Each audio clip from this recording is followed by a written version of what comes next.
Bonjour et bienvenue sur le webinaire CSTC dédié aux professionnels de la construction. Je suis Ludovica Della Camera, chercheuse du laboratoire Patrimoine et Rénovation, et ensemble, nous allons découvrir les façades manteaux préfabriquées multifonctionnelles. L'objectif de cette vidéo est de vous donner un aperçu du système des façades préfabriquées superposées aux murs existants, nommé AINS, Architectural Industrialized Multifunctional Envelope Systems. Pourquoi choisir un tel système? Les avantages sont nombreux. Ce système permet une amélioration de la qualité de la construction. Il offre la possibilité d'accélérer les processus de rénovation. Il est par exemple possible, dans certains cas, de monter les modules de façade en une demi-journée. Cette technologie amène, entre autres, à une approche plus globale de la rénovation, à pouvoir réaliser un effet d'échelle au niveau de coût. Elle permet de réduire les nuisances pour les occupants, et systématise l'approche de la rénovation. La réalisation des façades préfabriquées comprend aussi des enjeux, notamment la réalisation d'une phase d'étude intensive sur les bâtiments existants, la nécessité d'une interaction poussée entre les acteurs impliqués et une répartition claire des rôles et des responsabilités. Cette vidéo sera structurée en 5 sections qui explorent les différentes étapes de la réalisation d'un projet avec des façades préfabriquées. Le premier est la programmation du projet de rénovation, l'investigation du bâtiment, la conception des modules, la réalisation des modules et les montages sur chantier, et enfin l'exploitation du bâtiment rénové. La première phase est la programmation du projet de rénovation. En effet, les méthodes AINS ne se prêtent pas forcément à tous les types de construction. Il sera donc nécessaire de déterminer s'ils sont applicables au travers l'étude des critères légaux et contextuels. On parle ici d'une analyse de la valeur patrimoniale ou des impacts de l'augmentation des dimensions de l'ouvrage et de leur modification. Des critères économiques et environnementaux, comme l'évaluation des avantages financiers et les impacts sur l'environnement. Des critères techniques, pour comprendre la compatibilité d'une telle méthode avec l'édifice existant. Des critères socioculturels, afin d'évaluer l'impact visuel des modules et l'importance de réduire les nuisances pour les occupants. Enfin, des critères organisationnels, afin de mettre en évidence les interactions nécessaires au sein et entre les équipes impliquées dans le projet. La deuxième phase d'investigation du bâtiment est essentielle pour concevoir correctement des modules. On estime qu'une telle investigation permet d'économiser entre 2 et 5% du coût du projet. Elle comporte plusieurs types d'études.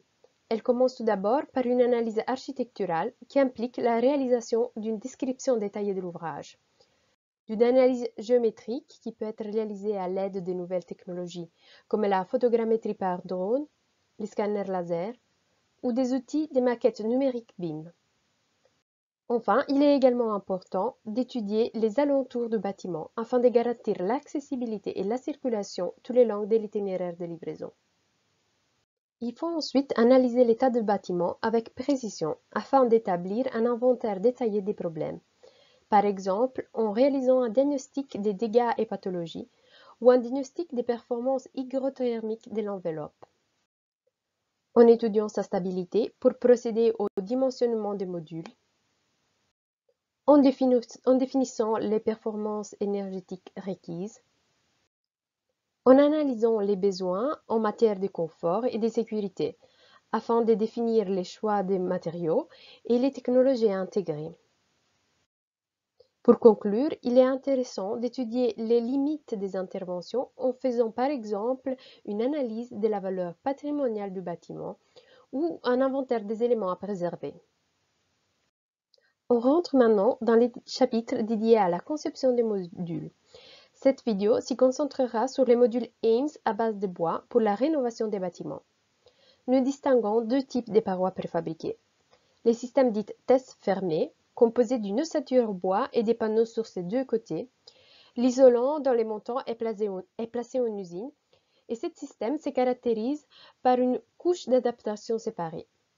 Les tests ouverts, composés d'un panneau sur la face extérieure uniquement et d'une isolation qui sera insufflée ou injectée sur chantier. Voici deux exemples de tests fermés et ouverts. Pendant et après la phase de réalisation. L'adaptation au mur existant s'est fait au moyen d'une couche d'adaptation. Dans le cas du test fermé, cela peut être réalisé par l'application sur l'ensemble de la face arrière de l'élément d'une couche compressible qui servira à aligner les modules de façade. Une autre solution consiste à fixer sur le mur existant une sous-structure d'égalisation qui servira de support pour fixer les modules.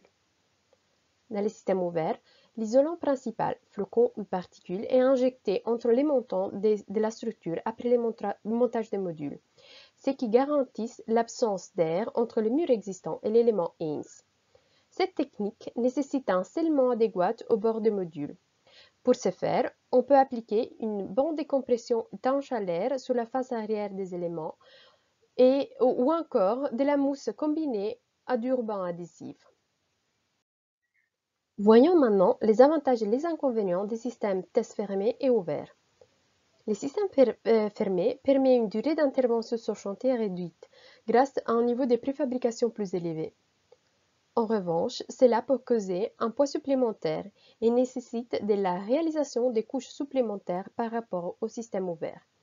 Ces couches supplémentaires exigent davantage de minutie dans leur conception ainsi qu'une analyse poussée de leur cycle de vie et de leurs coûts. Le système ouvert est souvent caractérisé par un niveau de préfabrication moindre, ce qui implique un poids réduit des modules. De plus, comme nous avons pu le voir précédemment, le processus d'égalisation est simplifié par l'injection ou l'insufflation de l'isolant. Il y a donc également moins de risques que l'isolant se dégrade lors du transport sur chantier. Les principaux désavantages de ces systèmes sont la segmentation de la phase d'assemblage, qui peut prolonger la durée d'intervention, ainsi que la difficulté d'assurer la conformité du processus d'insufflation ou d'injection de l'isolant. Il est aussi très important d'étudier la sécurité incendie des modules Ames. En Belgique, l'arrêté royal du 7 juillet 1994 indique les normes de base pour la prévention des incendies dans les bâtiments. Même s'il n'a pas de caractère contraignant pour la rénovation des bâtiments bas et moyens, à l'exception des extensions, l'arrêté serait néanmoins utilisé comme référence par les services d'incendie locaux au moment de la formulation de leur avis sur la sécurité incendie du bâtiment. Dans ces cadres, il convient donc de vérifier les choix de conception des modules Ames en ce qui concerne la réaction au feu des matériaux choisis, la résistance au feu des assemblages, les détails d'assemblage, y compris les équipements techniques intégrés et les couches d'adaptation. Et comme on peut le voir ici dans l'image, plusieurs voies de propagation au feu doivent également être étudiées en vue de concevoir une solution conforme à la sécurité incendie.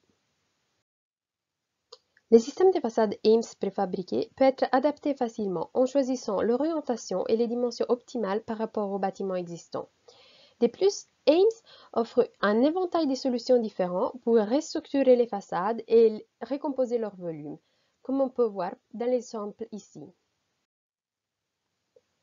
Sur le module, il est possible d'appliquer une large gamme de matériaux, bois massif, pierres naturelles, briquettes, zinc, etc., ainsi que des panneaux plus innovants comme les façades solaires. Il s'agit d'une structure alvéolaire ou lamellaire qui permet le stockage de la chaleur de l'énergie solaire. Pour ceux d'entre vous qui se posent la question du risque de la surchauffe estivale, cette technologie se base sur le fait que les rayons très obliques du soleil en été traversent difficilement la structure.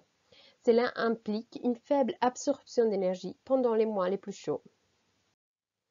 Il est possible d'intégrer aux façades différents équipements comme les châssis, et des équipements techniques, système de ventilation, chauffage, alimentation, évacuation des eaux, production photovoltaïque. On distingue trois niveaux d'intégration des systèmes dans les modules test. Les systèmes intégrés comprennent des petits appareils de ventilation ou de production d'énergie placés dans les modules de façade simple. Les systèmes connectés comprennent des conduits traversant plusieurs modules et raccordés à une installation technique de grande dimension relativement distante du lieu de consommation, par exemple un groupe de ventilation. Le concept d'enveloppe réunit une variété de systèmes innovants comme les façades solaires, où une grande partie de la structure des modules fait fonction d'éléments techniques. Concernant la reprise des charges des modules, il est important de souligner que la structure existante et son état ont un impact important sur les choix de la configuration de montage et d'ancrage. On distingue en général trois configurations de base. Montage sur pied. Les charges verticales qui résultent de la masse des modules sont supportées exclusivement par la dalle située en dessous du module. Montage articulé. Les modules sont superposés et assemblés le plus souvent par emboîtement. Les charges verticales sont transmises d'un module à l'autre, puis reprises à la base du bâtiment. Seules les charges horizontales sont supportées in fine par les dalles du rez-de-chaussée. Et les montages distribués. Les charges verticales sont réparties sur les dalles du plancher situées juste en dessous et juste au-dessus de chaque module. En Belgique, ce type de montage est le seul accepté par les services incendie. De plus, il est le seul qui permet de démonter très facilement un élément de façade pour par exemple effectuer des réparations, sans devoir effectuer des coûteux travaux de soutien des modules adjacents. Au pied du bâtiment, l'ancrage peut s'opérer dans la dalle du rez-de-chaussée, les modules étant posés sur une extension de fondation existante ou sur une nouvelle fondation indépendante. Pour ce qui concerne les liaisons mécaniques, on distingue deux systèmes de liaison. Les liaisons à point unique, principalement équerre renforcé, cheville ou goujon. Les liaisons linéaires, obtenues généralement en utilisant une sous-structure en bois sur lesquelles les modules sont vissés et à un intervalle régulier. Mais en règle générale, plusieurs combinaisons sont possibles entre les différents types de liaisons. Explorons maintenant la partie de la réalisation des modules. Pour la phase d'une usine, il est important de planifier la fabrication des modules minutieusement, afin d'utiliser un minimum de ressources et de limiter les ajustements sur chantier. De réaliser un prototypage permettant de mettre en évidence les problèmes éventuels lors de la mise en œuvre. D'élaborer des plans de production et enfin, de fabriquer les modules. Sur chantier, il est essentiel de planifier l'enchaînement des interventions et optimiser les transferts d'informations. Car nous sommes exposés à de multiples risques, notamment des conditions climatiques défavorables, la sous-estimation des détails ou encore un manque de coordination. Lors de la phase de montage, il faut veiller au transport, à l'itinéraire du transport et au stockage du matériel, ainsi qu'à l'accessibilité au chantier. La directive 9653 est une référence pertinente afin de connaître les dimensions maximales et les poids maximaux autorisés pour les camions de transport. Normalement, l'élevage des modules s'est fait à l'aide des grues mobiles ou fixes, qui sont adaptés au poids de l'élément le plus lourd. Il faut prévoir des points de fixation temporaires sur les éléments et des poignées pour permettre la manipulation par les ouvriers. Pour l'installation des modules à la verticale, il est nécessaire de prévoir une opération de basculement. Nous arrivons au dernier chapitre de notre vidéo dédié à l'exploitation du bâtiment rénové. Lors de la réception des travaux, plusieurs méthodes d'investigation sont possibles, à savoir une inspection visuelle, des études de photogrammétrie, des tests d'infiltrométrie, des thermographies ou encore des mesures locales de taux d'humidité. Enfin, une phase de monitoring peut être mise en place afin de mesurer la performance du bâtiment pour évaluer la qualité de la rénovation au travers des contrôles de la consommation énergétique du bâtiment ou de manière plus poussée via l'installation de divers types de capteurs. Pour en savoir plus sur les techniques AIMS, n'hésitez pas à consulter notre site cstc.be, à télécharger nos publications relatives aux façades manteaux préfabriqués multifonctionnels ou encore à vous référer à notre service CITEC, Guidance technologique éco-construction de Bruxelles. Enfin, si vous avez trouvé cette vidéo utile, je vous invite à consulter les autres webinaires disponibles sur notre site web. Au revoir et à la prochaine.